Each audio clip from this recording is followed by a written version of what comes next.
Tonight, growing calls for Canada's employment minister to resign.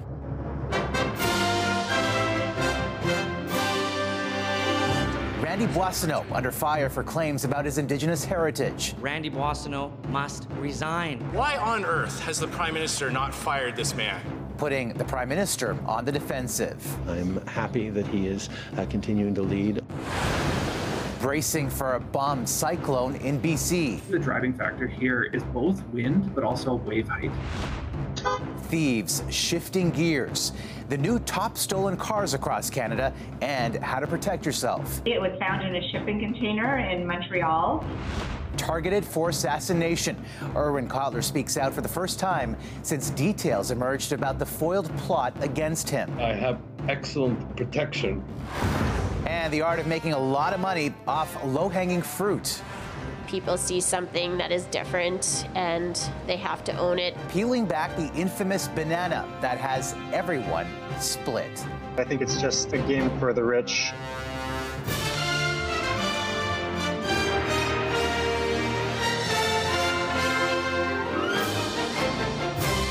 CTV National News with Omar Sachedina. Good evening, everyone. There is mounting pressure tonight on a federal cabinet minister to step down over claims he has made about his Indigenous upbringing, including today from a Métis NDP MP who called Employment Minister Randy Boissonnault's claims harmful and false. While Boissonnault has apologized, as CTV's Rachel Aiello tells us, there are growing calls for accountability. Calls for Canada's employment minister to resign or be fired escalated in Ottawa today. He's been caught out in falsehoods, caught faking Indigenous identity to try to secure government contracts meant for real Indigenous people, and his company is under investigation for 9 fraud-related counts. Why on earth has the Prime Minister not fired this man? The push comes amid reporting that has disproved Randy Boissonnault's past Indigenous identity claims and raised questions about the business dealings of a company he co-founded. Boissonnault has apologized for not being clear about his ancestry and has sought to distance himself from other players involved. Today, he didn't have much to add. I don't know the person referred to in that article. I've never met that person. It's stated in the article, Mr. Speaker. Boissonnault has been embroiled in controversy for months in connection to his COVID-era medical supply company. He denied staying involved in its work after being re-elected in 2021. But it then came out that the company claimed to be Indigenous-owned when bidding on federal contracts, an issue a House of Commons committee dug deeper into today. Should Randy Boissonnault still be in cabinet? Well, I can tell you that the business that Mr. Boissonnault was involved in was never on the Indigenous Business Directory. Before pressure ramped up in Ottawa, Prime Minister Justin Trudeau said Boissonnault still has a place in his cabinet. I'm happy that he is continuing to lead on issues around jobs and employment. A position the NDP rebuffed, calling the situation shameful. Randy Boissonnault must resign. If he does not resign, it is incumbent upon the Prime Minister to kick someone like that out. As the controversy continues to unfold, MPs have called on Boissonnault to testify again. Omar? All right, Rachel, thank you. We heard from former Justice Minister and Attorney General Erwin Kotler today after yesterday's shocking revelations that the human rights advocate was in danger and a target of Iran. At this point, I don't worry about it because I think part of the objective of the Iranian regime is to silence, to intimidate, to harass. And I think we cannot indulge that. He called on governments to hold the Iranian regime accountable while showing solidarity with the Iranian people, who he says are being repressed by the regime. A giant EV battery maker is losing steam and fighting for its financial survival, facing possible bankruptcy. And now many here are calculating what the fallout may be for the company, which has been partially subsidized by Canadians. Here's CTV's Quebec Bureau Chief Geneviève Beauchemin.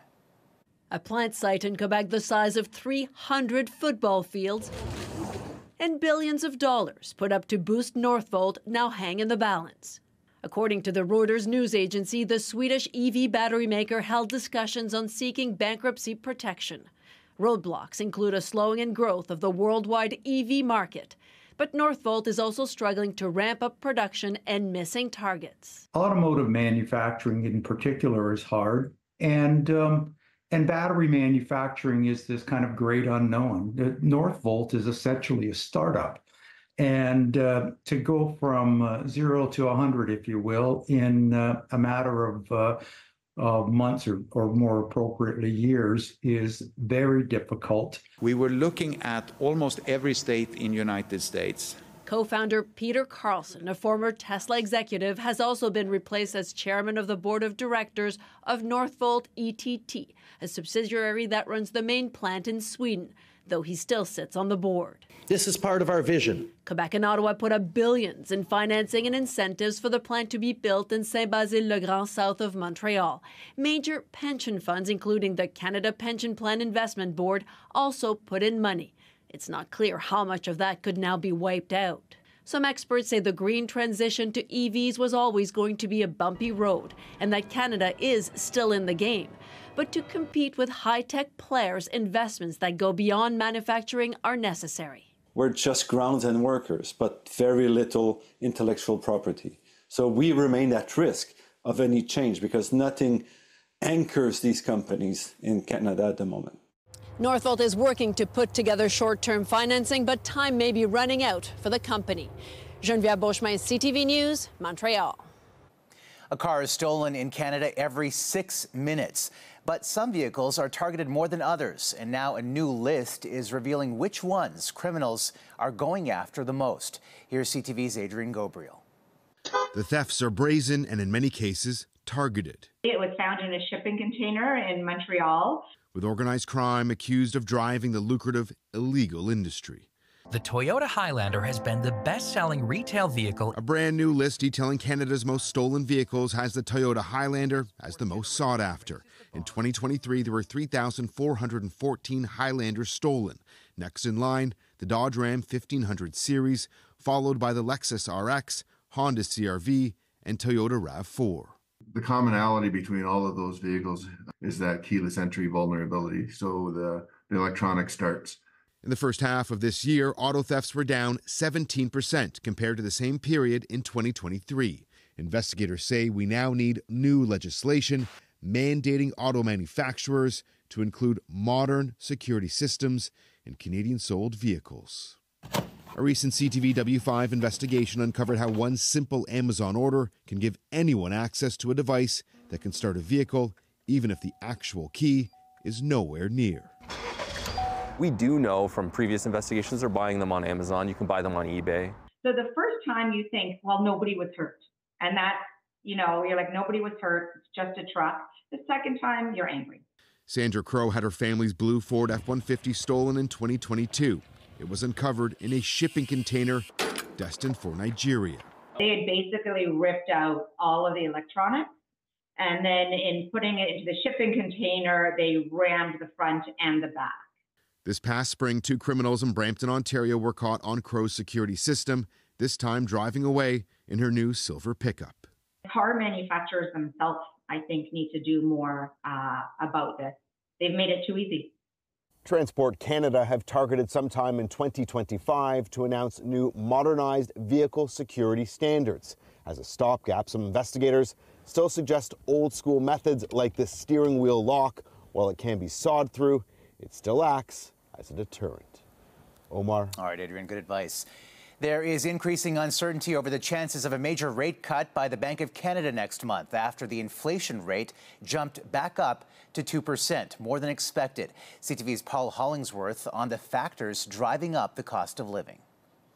The price of food is still a source of frustration. And they got to start doing something because this is getting ridiculous. Now comes news: the inflation rate has climbed again. Gas prices dropped in October 4% compared to 10.7% in September and a 6.4% drop in October 2023. Rent prices in Canada increased 7.3% in October compared to 8.2% the month before. Groceries saw an increase of 2.7%, up from 2.4% the previous month. The focus is now on the Bank of Canada to see if another 50 50 basis point rate cut is coming. So when it comes to what we might expect on that December 11th, I still think we are in the camp of a half-point decrease again on December 11th. That was put us at the top end of what the Bank of Canada considers the neutral rate range. Economist David McDonald says the trend of big increases in prices is over,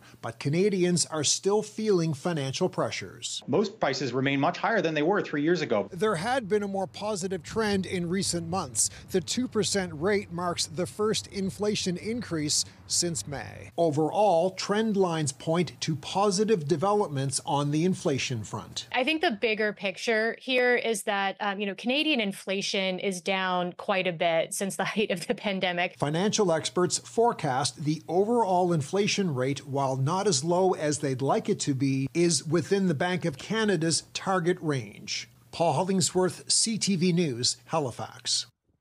Donald Trump has tapped a former TV personality and doctor for a key role in his administration. We're 6'3", 236 pounds. Dr. Mehmet Oz will lead the Centers for Medicare and Medicaid Services. Trump says Dr. Oz will cut waste and fraud. Oz ran unsuccessfully for the U.S. Senate in 2022. Critics have accused him of, at times, offering questionable medical advice. Increasing controversy tonight about Donald Trump's pick for Attorney General, and now the president-elect is actively lobbying to save Matt Gaetz's nomination. This as a computer hack appears to have uncovered potentially damaging information. Sworn testimony from two women, one who says she had sex with Gaetz when she was 17, a claim Gaetz denies. Here's CTV's Washington Bureau Chief Joy Malbin. The president-elect arriving in Texas to watch his billionaire buddy Elon Musk's company, SpaceX, launch another test of its Starship rocket. Musk seems to be everywhere at Mar-a-Lago, tapped to slash government waste, and posting support for Trump's choice for Attorney General Matt Gaetz. He's the judge dread America needs to clean up a corrupt system. Gaetz will be our hammer of justice. Trump wants an attack dog to clean house in a Justice Department Trump claims persecuted him. But Gaetz faces serious allegations which he denies, including illicit drug use and sex with a 17-year-old girl at a party. He resigned last week, ending a House ethics investigation. Here's the lawyer for two women who testified. She was walking outside to the pool, and she observed to her right her friend, who was 17 at the time, having sex with Representative Gaetz. The Ethics Committee will vote Wednesday whether to release its report as a handful of Republican senators signal they're not sold on Gaetz. It would be in everybody's best interest, including the president's, not to be surprised. There needs to be legitimate vetting. When I say legitimate, I mean just thorough vetting that the committees do. This is our job. Trump personally calling Republicans to get Gaetz over the finish line. Are you reconsidering the nomination of Matt Gaetz? No. And tonight, New York prosecutors agreed to postpone Trump's sentencing in his hush money trial, convicted of falsifying business records to cover up an alleged sex scandal. But prosecutors say they'll fight any effort to throw out Trump's criminal convictions, even floating the idea of waiting to sentence him when Trump's presidency is over. Omar? All right, Joy, thanks. Trump's presidency loomed large on the final day of the G20 summit in Brazil, especially tariffs and trade, a key concern for Canada. Here's CTV's Judy Trin. This is my last G20 summit. At the global summit, President Joe Biden and the Prime Minister had one final meeting on the margins. Justin Trudeau flashed back to 8 years earlier to his meeting with the previous Democratic president. And he was talking about this being his last G20 and reflecting on the challenges of the imminent Trump presidency. But now there's a higher level of urgency. Donald Trump's protectionism is pitting countries against each other. Trudeau raised concerns with the new president of Mexico, Claudia Sheinbaum. Mexico has not slapped tariffs on Chinese-made electric vehicles, and Trudeau is not ruling out negotiating a trade deal directly with the Americans. We pledge to work together and continue to have frank conversations and make sure that we're protecting trade in North America as best as we can. Meanwhile, trade relations with China and India are lukewarm. But Trudeau said he did have a conversation with President Xi Jinping at the earlier APEC summit. Tensions with India remain high, but during a rescheduled family photo session that occurred just before the leaders left, Biden pulled Narendra Modi and Trudeau together.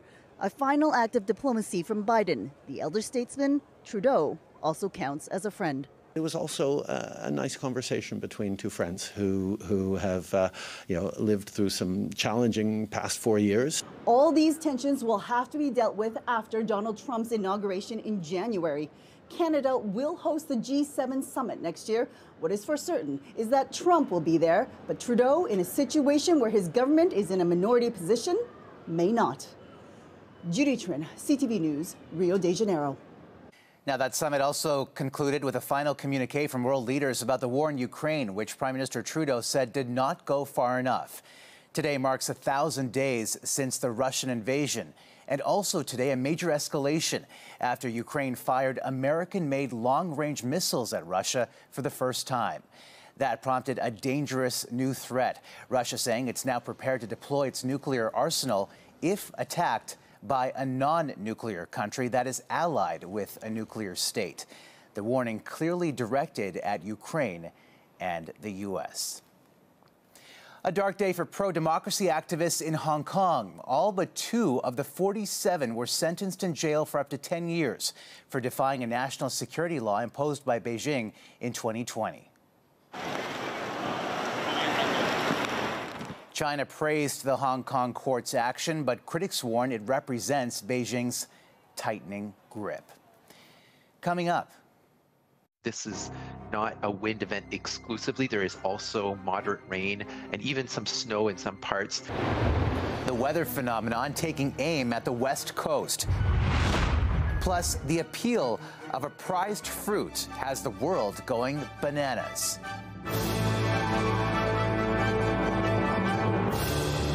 British Columbia is bracing for a bomb cyclone. The powerful storm set to bring strong winds, rain, and even snow as winter-like conditions slam parts of the prairies. CTV's Kathy Lee reports.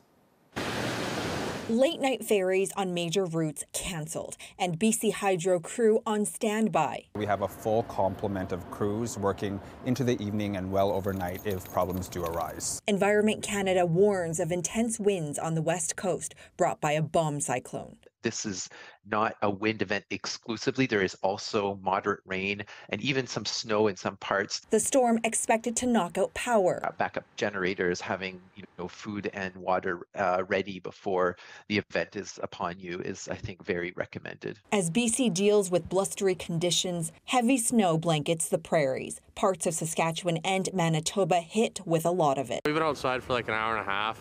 And it keeps snowing, so it'll probably be back out all day. There's ice underneath, so you have to take the shovel to it after. Snow in Regina caused delays at the airport. We've had a number of flights depart, albeit not necessarily on time, and we've had a couple of flights have substantial delays. 10 to 20 centimeters expected in both cities with strong winds. Quite a potent one. It actually came from the United States, almost directly south to north.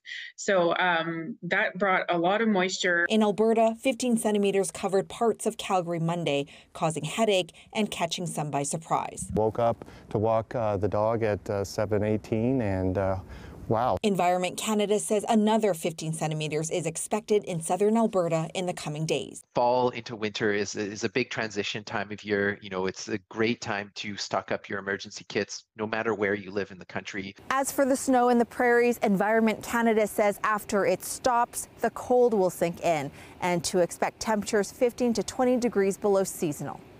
Kathy Lee, CTV News, Calgary. Well, not weather-related, but Vancouver International Airport is warning of delays after a cargo jet carrying Amazon packages overshot a runway. It could take a few days, if not longer, to dislodge the aircraft, given it is in the grass, very heavy. We need to get the cargo off the plane. A Prime Air Boeing 767-300 operated by cargo jet went off the boundary of the north runway early this morning. There were no injuries. Still ahead. Making beads is such a huge part of the whole event. A Swifties' bad blood with Calgary's airport.